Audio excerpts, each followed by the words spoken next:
ভেনেজুয়েলায় যুক্তরাষ্ট্রের operation absolute resolve এর স্থায়িত্ব ছিল মাত্র 2 ঘন্টা 20 মিনিটের, কিন্তু নিকোলাস মাদুরোকে আটকে ঝটিকা এই মিশনের পরিকল্পনা করা হয় কয়েক মাস ধরে। দীর্ঘদিন ধরে মাদুরোর গতিবিধি অনুসরণ করে মার্কিন গোয়েন্দারা যাতে সহায়তা করেছে খোদ মাদুরোরই ঘনিষ্ঠ এক সহযোগী। ক্যারিবীয় অঞ্চলে দিনের পর দিন চলে মার্কিন সেনাদের প্রশিক্ষণ, এমনকি মাদুরোর সেফ হাউসের রেপ্লিকা তৈরি করেও চলে হামলার মহড়া। সিলভার টিপ কন্ট্যাক্টে তৈরি নিরাপদ ও নান্দনিক ক্লিক সুইচ নির্ভরতা জীবন জুড়ে। ডিসেম্বরের শুরুতেই চূড়ান্ত হয় অপারেশন অ্যাবসলিউট রিজলভের নীল নকশা। তার আগে মাসের পর মাস চলে পরিকল্পনা, যাকে মেটিকুলাস প্ল্যান হিসেবে ব্যাখ্যা দিয়েছে মার্কিন প্রশাসন। যুক্তরাষ্ট্রের গোয়েন্দাদের ছোট একটি টিম দীর্ঘদিন ধরে ভেনেজুয়েলার প্রেসিডেন্টের প্রতিটি পদক্ষেপ অনুসরণ করেছে। এদের মধ্যে একজন সোর্স ছিলেন ভেনেজুয়েলা সরকারের উচ্চপদস্থ কেউ। নিকোলাস মাদুরো কি খেয়েছেন, কি পড়েছেন, কোথায় ঘুমিয়েছেন, রাখা হয়েছে সব খোঁজ খবর। এমনকি নজরদারির আওতায় ছিল তার পোষা প্রাণীটিও।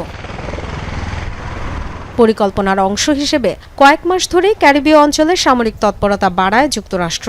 মোতায়েন করা হয় সবচেয়ে বড় রণতরী USS জেরাল্ড ফোর্ড। সচল করা হয় পুয়ের্তো রিকোর মার্কিন ঘাঁটি। পশ্চিম গোলার্ধের অন্তত 20টি মার্কিন ঘাঁটি থেকে পাঠানো হয় ড্রোন। জড়ো করা হয় অত্যাধুনিক যুদ্ধবিমান, সমরাস্ত্র।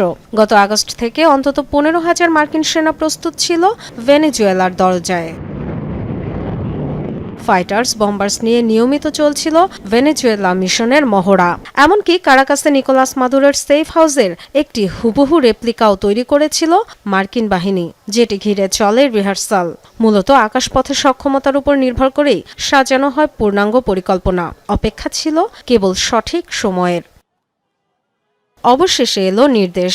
ওয়াশিংটন সময় তখন শুক্রবার রাত 10:46। হোয়াইট হাউসের সিচুয়েশন রুম থেকে নয়, বরং ফ্লোরিডার মারে-লাগো রিসোর্ট থেকে মার্কিন সেনাদের প্রতি প্রেসিডেন্ট ডোনাল্ড ট্রাম্পের বার্তা, good luck and god speed. কিছুক্ষণের মধ্যেই F-22, F-35 সহ 1.5 শতাধিক এয়ারক্রাফট নিয়ে ভেনেজুয়েলার রাজধানীতে শুরু হয় মার্কিন যৌথ বাহিনীর অপারেশন। একের পর এক গুরুত্বপূর্ণ স্থাপনায় টার্গেটের পর সেনারা ঝটিকা অভিযান চালায় সামরিক ঘাঁটি ফুয়ের্তে টিউনায়, যেখানে একটি সেফ হাউসে অবস্থান করছিলেন প্রেসিডেন্ট নিকোলাস মাদুরো। নিরাপদে সরে যাওয়ার আগেই উড়িয়ে দেয়া হয় লোহার সব দরজা। বেডরুম থেকেই তুলে নেওয়া হয় মাদুরো ও তার স্ত্রীকে। স্থানীয় সময় রাত 3:30টায় শেষ হয় মার্কিন এলিট ডেল্টা ফোর্সের 2 ঘন্টা 20 মিনিটের মিশন। এর ঘণ্টাখানেক পর মাদুরোকে গ্রেফতারের খবর দেন মার্কিন president. Dorothy Tasrin, Jamuna news.